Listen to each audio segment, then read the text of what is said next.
Hi, I'm Elizabeth Rutland, and I am the Business and Property Development Specialist for Downtown Goldsboro. And I'm Julie Metz. I'm the Downtown Development Director for the City of Goldsboro. And we're here today to talk about a new incentive program to benefit downtown called the Build a Better Downtown program. There's 3 categories under this program that will provide funding and assistance to for 3 certain different types of projects that are all crafted to meet the current needs of downtown. Essentially, those are to support appropriate building improvement projects, to protect our historic assets, to increase residential density downtown, to reactivate square footage in downtown that has either been vacant or underutilized for years, and encourage more job growth in downtown. So these categories are intended to help spur activity in those areas. Yeah. We want to let you know that this is a very competitive grant process. It's reimbursable and matching investments. So you do apply before you start on your project, and then we reimburse you once you've met all of our qualifications. There are 3 different categories. There's the Building Rehabilitation Grant, the Exterior Building Improvement Grant, and the Business Development Grant. Each category has its own unique measurements, and our grant committee will look at all of those requirements and grade your application accordingly. The applicants will be reviewed based on individual quality, impact on downtown, their competitiveness, and then the availability of funds. This fiscal year, we have $10,000 for all 3 of the grants that I already stated. So as we stated already, it is a competitive process. All applicants must be willing to give at least 10 hours of their time to give back to downtown, whether it's through volunteering at one of our events like Community Action Day or serving on a committee, something that will go towards the betterment of downtown. Also, just some objectives, I briefly mentioned them, but we want to encourage quality, unique, and appropriate building improvements with this program, encourage residential development, transform underutilized spaces and buildings, support investments that create jobs and job growth, and support quality businesses that are investing in themselves and make downtown a better destination. So I think we're going to today talk about the building rehabilitation category. Yeah, absolutely. So the objective for the building rehabilitation category is to support a transformation of the first or the upper floor of a building that has been vacant or underutilized and is in need of a significant repair to retain the activity of square footage for downtown. In the application and the brochure for this category, there's a list of eligibility criteria. We're just going to hit some of the major ones, but this is not a complete list. But first and foremost, your property must be located within the municipal service tax district area. A map is shown here, but if you need more detailed information or if you have a question about the map, just call our office and we'll be happy to let you know if the property is included in the MSD area or not. You must be a for-profit business and or offer retail sales or generate sales and use tax. You also, your prior expenses, if you have any, that would benefit this project are not eligible towards your local match. So if you're thinking about a project, I encourage you to apply before you start spending funds, because those funds would not be able to be eligible for your match, as I mentioned. Only buildings in need of significant repair are eligible for this category. And don't need to get into a huge definition about what that means, but if it's vacant and it's vacant because the building is not up to code, that would make it a significant building repair project. And the minimum investment for the private match for this category is $50,000. And your project must either create one full-time job or result in new residential development projects. So you have the opportunity of either creating a job or a residential unit. So I'm going to tell you a little bit about the award for the building rehabilitation category. The minimum of investment, as we stated, is $50,000, and you can get a reimbursement anywhere from $750 all the way up to $6,000. If you choose to do a non-historical tax credit renovation, you will get 3% of your investment back, with, again, the minimum being $750 and the maximum being $4,000. If you choose to do a full renovation using the historical tax credits, you actually receive 5% of your investment back, and you could receive a minimum of $1,250 all the way up to $6,000 for your reimbursement. So you don't actually have to do a tax credit application, you just have to prove that your work is following the Department of Interior standards, if applicable. So the difference would be if you have a building and you're just doing a roof repair, you're eligible for this program as long as you're meeting the criteria, but it's not affecting the historic integrity. And so you would be eligible for the lower category of funding. But if you're going to be making improvements that is going to enhance the historic integrity of the building, protect it, and keep it around for a much longer period of time, then you're eligible for the bigger category. Yeah, so as we stated before, each grant has its unique measures, and we feel like it's beneficial for you to understand what the grant committee is going to be looking at when they review your grant application. So the first thing is the amount of private investment. This is the largest way that we consider. Next, it's the historical preservation activities and the impact it has upon that. Next, it's the number of jobs and or the residential units that will be added as a result. We want more residences in downtown because it definitely makes a large impact on the overall economic growth of downtown. The status of the building and what is actually needed for its rehab. You know, how long has it been sitting vacant, and to what extreme does it truly need this rehab? Also the building use, like we stated before, we want to know if it's residential, but is it going to be business? Is it going to be retail? We'll consider those things. The impact to downtown, we'll also look at the building condition.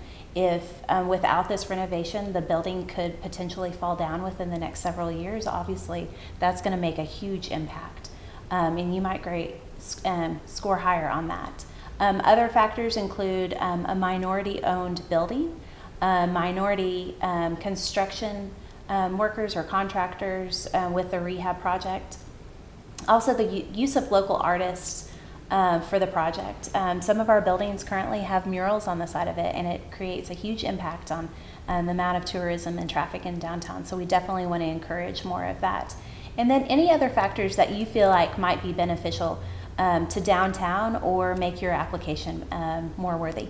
Right, and I would just say add on use of local artists. I mean, just there are all kinds of ways that you can use local artists to help enhance your building. I mean, whether it's murals, like you said, or interesting creative signage. Those are the kinds of things that we're trying to entice and encourage for downtown. Also, I just want to mention that there's a list of non-eligible activities in this category, as well as criteria and other information about the process, what you can expect as an applicant pre-award and post-award. All of that information is located in the brochure and in the application, so I encourage you to read those thoroughly. But the one criteria I will mention is that the project must be completed within 365 days of the award. We want to really get those funds activated into downtown for its benefit as soon as possible once we make the award. So we're only going to be looking at projects that can reasonably be done within that 365-day period, and you as an awardee will be signing a contract stating that that can happen. So that is one criteria I will mention. Funding is limited. This year's fiscal year has $10,000, and so again, we want to make sure that you understand that this is an investment and it's competitive. We are using taxpayer dollars, so we want to make sure that we take that into consideration and we're investing in projects that we think will make the biggest impact in downtown, because we want to be good stewards of their money. Also, incomplete applications will not be considered. So if you feel like you can hold off and submit an application later on, that would be much worth it, because if you submit an application and it's denied, you cannot resubmit an application. So again, incomplete applications aren't considered and you can't reapply. So make sure you give your strongest application in the beginning. If you submit an application and it was complete and it may or may not be competitive, but the reason that it was denied was because of lack of funding. If that is the reason it was denied, you can reapply at a later date when we have funding available. But if it was denied for any other reason other than lack of funding, then it will not be considered again. Applications will be reviewed quarterly, which helps the competitiveness of the process. We will be taking applications on the first day of the month of July, October, January, and April. by noon on those days, and if those days fall on a holiday, we will take them the next business day after. And I just want to mention again that staff is here to help you. I encourage you, I mean, if you feel overwhelmed by this application process and you really need some help, I encourage you to call ahead and schedule an appointment with one of us, and we'll be happy to help you. Our staff is usually pulled in a lot of different directions, so if we want to be able to dedicate the time that you need to get the best help that you need. So call ahead and we'll be happy to help you. Also, we want to go over some questions that we think that we can anticipate when you're reviewing these applications, and so we can go over some what we assume will be frequently asked questions. Yeah. So one of our questions that we probably get asked the most is, do so many part-time jobs equal a full-time job? Unfortunately, they don't. We go by the standards that are produced by the Department of Commerce. A full-time job is considered anything that's 35 hours or over. That doesn't mean that your part-time jobs won't be considered. So make sure that you do put in the total amount of part-time jobs and full-time jobs that would be added with the improvements that you're applying for, because even if you only have one full-time job and you have 20 part-times, 20 part-times are much more competitive than, say, another application with fewer. Right, but if the category you're applying for requires at least one full-time job, you have to have that, and no amount of part-time jobs can equal up to that to make that minimum criteria. Absolutely. Another question is, can people apply for more than one category at a time? Yes. Elizabeth?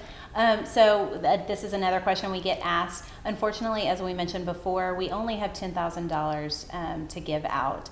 And so because of that, we ask that you pick the grant that you're most competitive at, and just give us your best application.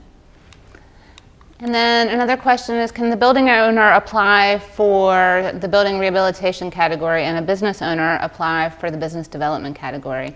And the answer is yes, but each application must stand on its own and meet its own individual criteria, and you can't mesh both to be able to accredit for each application. So as long as each is meeting their minimum criteria, the answer is yes to that question.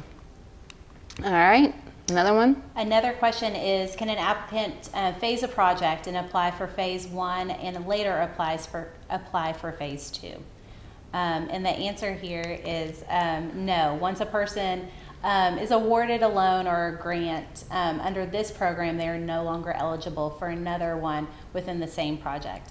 Something else to consider is we give you so many days in which to complete your grant. And so because of this, we can't do it in phases, because we want to actually make sure that you are using the funds that are given within the fiscal year and using them immediately so they make an impact on downtown sooner rather than later. One of the questions that we anticipate is under the categories under non-eligible activities. We state that alcohol or alcohol products are not eligible activities that we can support funding-wise. Somebody asked us if this would include refrigeration equipment. Is that? So refrigeration is eligible for funding. Refrigeration could house so many things. It's not just alcohol. So that would be an eligible expense. Just some advice to wrap it up, I think would be helpful. We just want to make sure you read all the contents of your appropriate grant category. There's a lot of useful information there.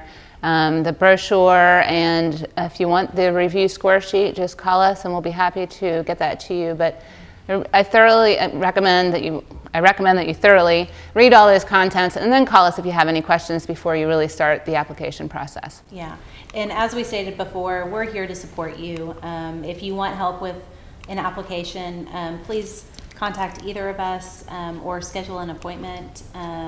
We look forward to seeing your applications and making downtown better. Yeah.